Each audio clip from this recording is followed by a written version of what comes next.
మొన్న అవార్డు కూడా ఇచ్చారు. మీకా ఇద్దరు అవుట్ సోర్సింగ్ లో చేస్తున్నారా? మీరేం చేస్తుంటారు? స్వీపర్. ఓకే. మీరేమో శానిటేషన్ వర్కర్. ఎన్ని సంవత్సరాల నుంచి చేస్తున్నారు? 20 సంవత్సరాలు. 20 సంవత్సరాల నుంచి ఇదే పనిలో ఉన్నారు. ఎంతమంది అమ్మ పిల్లలు? 6 ఆడపిల్ల. ఆహా, ఏం చదువుతున్నారు వాళ్ళు? సార్కి తెలియదు చదువు. 6 చదువుకున్నారా అమ్మ? మీరు ఒక్కళ్ళేనా? అందరు చదువు. ఓకే. అక్కకి రెండో అక్కకి పెళ్లి అయిపోయింది. పెళ్లి అయిపోయింది. పెద్ద అక్క ఏమో నర్సింగ్ చేశాను. నేను కూడా అమ్మాయి. నేను పిహెచ్డి చేశాను. 4 అమ్మాయి ఎంబీఏ చేసింది. 4 అమ్మాయి. ఓ. 5 అమ్మాయికి డిఎడ్ టీచరే. లాస్ట్ అమ్మాయి డిగ్రీ అయిపోయింది. సో ముందు మీ క్లాప్స్ కొట్టాలండి. నిజంగా 6 అమ్మాయిలు ఉన్న అందరినీ బాగా చదివించారు అని అంటే నిజంగా చాలా గ్రేట్. మీకు ఎలా వచ్చిందమ్మా? ఎప్పటి నుంచి ప్రిపేర్ అవుతున్నారు? నేను నాది పిహెచ్ 2022 అయిపోయింది. అప్పటి నుంచి దానికి ప్రిపేర్ అవుతూనే అసిస్టెంట్ ప్రొఫెసర్స్ కి ఇది నాకు బీడ్ ఆల్రెడీ ఉంది కాబట్టి నేను నోటిఫికేషన్ పడినప్పటి నుంచి నేను దీనికి ప్రిపేర్ అవుతున్నాను. 2011 బీఎడ్ అయిపోయింది. అప్పుడు ప్రిపేర్ అయ్యేదాన్ని. నోటిఫికేషన్స్ ఏం లేక నేను ఇంకా పిహెచ్ నా బ్యాక్గ్రౌండ్ కాబట్టి ఇంకా దానికి ప్రిపేర్ అయ్యేదాన్ని. దాంతో పాటు నోటిఫికేషన్ పడడం వల్ల నేను దీనికి ప్రిపేర్ అయ్యాను. ఎప్పటి నుంచి ఎదురు చూస్తున్నారు ఈ నోటిఫికేషన్ కోసం? ఇంకా 2-3 years నుంచి నేనైతే. అంటే 2022 అయిపోయింది కదా అంతకు ముందు ఎక్స్పెక్ట్ చేయలేదా?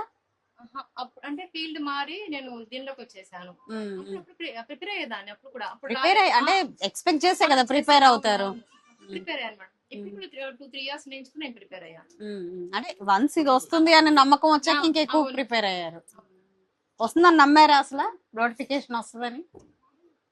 గవర్నమెంట్ ఇస్తుంది అని చెప్పి నమ్మాము. వచ్చింది. అలాగే ట్రాన్స్పరెంట్ గానే చేశారు. అంతా మెరిట్ బేస్ మీదే తీసుకున్నారు.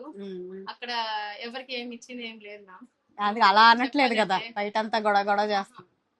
ఫ్రాంక్ గా చెప్పాలంటే మేము ఎవరికేమి ఇవ్వలేదు. అది ట్రాన్స్పరెన్సీ గానే చేశారు. మెరిట్ బేస్ మీద తీసుకున్నారు. దాంట్లో మాకు వచ్చింది. మామూలుగా బయట దీన్ని పేపర్ లీక్ అని అదని ఇదని రూమర్స్ తీసుకెళ్తున్నారు బాగా. అసలు మమ్మల్ని చూస్తారు మేడం. మేము ఇక్కడ అమౌంట్ ఇచ్చి తీసుకొని అంత స్తోమత మాకు లేదు.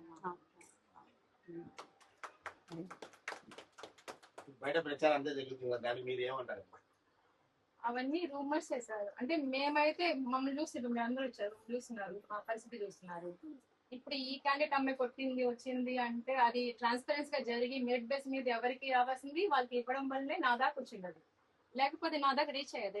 మీకు ఎంత వచ్చిందమ్మా పర్సెంటేజ్? నాకు 3 వచ్చినాయి మేడం. మీ ఒక్కడే కాదు, నాకు పీజీటీ కూడా వచ్చింది మేడం. Zoology PG. దీంట్లో ఎంత వచ్చింది మీకు? దీంట్లో ర్యాంక్ లాంగ్ వెళ్ళింది. పీజీటీలో 50 ర్యాంక్ వచ్చింది. ఇంకో దాంట్లో 108 వచ్చింది మేడం. వాటిలో కూడా వచ్చింది నాకు పీజీటీలో. ఇది ఫస్ట్ ఆప్షన్ వల్ల నాకు స్కూల్ అసిస్టెంట్ వచ్చింది. అచ్చా, దీనికంటే అవి మేజర్ గా క్వాలిఫైడ్ మీరు. అది ఫీల్డ్ కూడా జువాలజీ కాబట్టి పిహెచ్డి ఉన్నదని. సో నాకు అవి మంచిగానే వచ్చినాయి. కాబట్టి మేము కార్పొరేషన్ ఇది ఉండడం వల్ల ఎస్ఐకి మొదటి ఆప్షన్ ఇచ్చుకున్నాం స్కూల్ అసిస్టెంట్ కి. అది జోన్ల వైజ్ పోస్ట్ కదా అని ఇదే మొదటిగానే వచ్చేసింది. ఇప్పుడు ఒక్కసారి ఇదంతా కాదు, వాళ్ళు చెప్తుంది ఇట్లా బురద చల్లుతున్నారు, దీనివల్ల మీకు ఏమన్నా అంటే మీరు ఫస్ట్ ఫీలింగ్ ఏమొచ్చింది మీకు? అంటే అరే అంత ట్రాన్స్పరెన్సీ జరిగి ఇలాగా వస్తుంది కదా, రేపు మా పరిస్థితి ఏంటి, దీని మీద ఇంకా ప్రొలాంగ్ అయితే ఇలాగా దీన్ని సాగిస్తా ఉంటే ఇంకా మా పరిస్థితి ఏంటి, ఇప్పుడే కొంచెం వచ్చింది జాబ్ సెటిల్ అవుతున్నాము అనే ఒక హోప్. నాలాంటి చాలా మంది ఉంటారు వాళ్ళు ఆస్పిరెంట్స్ గా వచ్చి దీంట్లో సెటిల్ అయిన చాలా మంది ఉంటారు. ఇప్పుడు వాళ్ళందరూ కూడాను మనస్తాపానికి గురయ్యి స్ట్రెస్ ఫీల్ అవుతూ ఏంటి ఇప్పుడు హ్యాపీగా ఉద్యోగాలు చేసుకున్నాము, కష్టపడ్డాము, కోచింగ్స్ తీసుకున్నాము, అపోసపో చేసుకుని అన్ని చేసుకున్నారు, సెంటర్స్ కి కూర్చొని. మేమన్నా 3 years అని చెప్తున్నాం మేడం. నాకు తెలిసిన అయితే 5-6 years ప్రిపేర్ అవుతూ చాలా మంది అవనిగడ్డ కోచింగ్ తీసుకుంటారు. అదే చాలా మంది కష్టపడి చదివిన వాళ్ళు మేడం అందరూ. మీ బ్యాచ్ లో వచ్చిందా వాళ్ళకి అట్లా? వచ్చింది. బాగా కష్టపడి చదువుకున్న వాళ్ళకి వచ్చాయా? అందరు కష్టపడి చదివే వాళ్ళే ఉన్నారు, తెలిసిన వాళ్ళే. వీళ్ళు ఈ కొంతమంది హడావిడి చేస్తున్నప్పటి నుంచి మీరు మీ ఫ్రెండ్స్ తో గానీ వాళ్ళతో వచ్చిన వాళ్ళతో మాట్లాడుతున్నారా? ఈ 2025 DSE వాళ్ళు స్ట్రెస్ గా ఫీల్ అవుతున్నారు. రూమర్స్ వచ్చినప్పటి నుంచి ఏం జరుగుతుంది అసలు ఏంటి, మనం మంచిగా చదువుకొని వచ్చాం, మెరిట్ బేస్ మీద కానీ అన్ని జరుగుతుంది, ట్రాన్స్పరెన్సీ గా జరిగింది కదా సెలక్షన్ మొత్తము, ఇప్పుడు అసలు ఇదేంటి రేపు ఏమవుతుంది అనే వాళ్ళు కూడా కొంచెం మనస్తాపానికి గురవుతున్నారు. మా వాళ్ళు మీకు ఎలా ఉందమ్మా? మీకు అసలు ఇట్లా ఇది కాదు, ఇది సరిగ్గా రేపు ఉద్యోగం రాదు అని అనిపించింది అనుకోండి, మీకేమనిపిస్తుంది? 6 ఆడపిల్లలు ఉన్నారు, ఆ అమ్మాయి చక్కగా సెటిల్ అవుతుందని ఆనందంలో ఉన్నారు, ఈ టైంలో బయట ఇలాగా మాట్లాడుతున్నారు కదా, మీరేమనుకుంటున్నారు దీనివల్ల? మీకు చక్కగా ఈ అమ్మాయికి వస్తే ఉద్యోగం వస్తే లైఫ్ మారిపోతుందనే ఆశ అయితే ఉండేది కదా ఖచ్చితంగా ఎవరికైనా. మగపిల్లలు అసలు లేరమ్మా? వాళ్ళ కోసమే ఓకే. ఉన్నమ్మ నరకం నుంచి రక్షించడానికి బాబు కావాలని. అవును. సో అదే బయట జరుగుతున్న హడావిడికి మీకు అసలు ఎలాగా మీ మనసులో ఎలా తీసుకుంటున్నారు ఏంటా అని చెప్పి నాకు ఒక టెన్షన్ గానే ఉంది మేడం అందరికి, నా తోటి వాళ్ళకి కూడాను. ఏంటి ఇప్పుడే మేము కొంచెం ఉద్యోగాలు వచ్చి హ్యాపీగా ఉన్నాము, ఇప్పుడు ఇలాగా వచ్చి మళ్ళీ విని తీసేస్తారు అలా అంటే ఇంకా వాళ్ళ లైఫ్ ఏమైపోవాలి, మాకేం లేదు కదా. దాన్ని నమ్ముకున్నారు ఇప్పుడు చాలా మంది. టీఎస్ వస్తే దాన్ని కొట్టుకోవాలి, టీచర్ అవ్వాలి అనే దాంతో ఉన్నారు కదా. ఇప్పుడు ఇది వెళ్ళిపోతే ఏంటి మా పరిస్థితి, మేము ఏమైపోవాలి, మా పిల్లలు ఏమైపోవాలి. చాలా ఇయర్స్ దాని మీద కూర్చొని ప్రిపేర్ అవుతారు, చాలా హార్డ్ వర్క్ చేస్తారు. అందరం అదే అనుకుంటున్నాం, స్ట్రెస్ గా ఉంటుంది. ఎవరైనా మీతో మీ ఫ్రెండ్స్ షేర్ చేసుకున్నది ఉందా? కంగారు పడుతున్నో లేకపోతే భయపడుతున్నో ఎప్పటి నుంచో ప్రిపేర్ అయ్యే వాళ్ళు? మార్నింగ్ నేను ఆటోలో కూడా విన్నాను మేడం. ఆటోలో వెళ్తున్నప్పుడు నేను సీనియర్ టీచర్స్ అనుకుంటాను కూర్చొని దీని గురించి మాట్లాడుకున్నారు ఇలాగ వస్తున్నాయని. వింటున్న ప్రతిసారి ఎక్కడ చూసినా ఇదే రూమారు. నేను చెప్పాను వాళ్ళకి, అలా అయితే మేము మా దాకా వచ్చేది కాదు మేడం, మేము ఎవరికేమి ఇవ్వలేదు, మరి మాకు ఎలా వచ్చింది, ట్రాన్స్పరెన్సీ గా జరిగింది, మెరిట్ బేస్ మీద తీసుకున్నారు అని నేను వాళ్ళు చెప్పడం జరిగింది. అంటే వాళ్ళు ఏమి అగైన్స్ చెప్పట్లేదు, మన వాళ్ళే కాబట్టి మా వాళ్ళ సీనియర్స్ ఏమంటారు, సీనియర్స్ మా ఊరు చేస్తున్నారు, ఒకే సేమ్ ఆటోలో పోతున్నాం. ఫ్రంట్ కూర్చొని మాట్లాడుకున్నారు టీచర్స్ దీని గురించి, ఇలా క్రియేట్ అవుతున్నాయి అని చెప్తుంటే నేను చెప్పాను వాళ్ళకి. లోకేష్ గారు వచ్చినప్పటి నుంచి మీరు మార్పు గమనిస్తున్నారా అన్ని విధాల?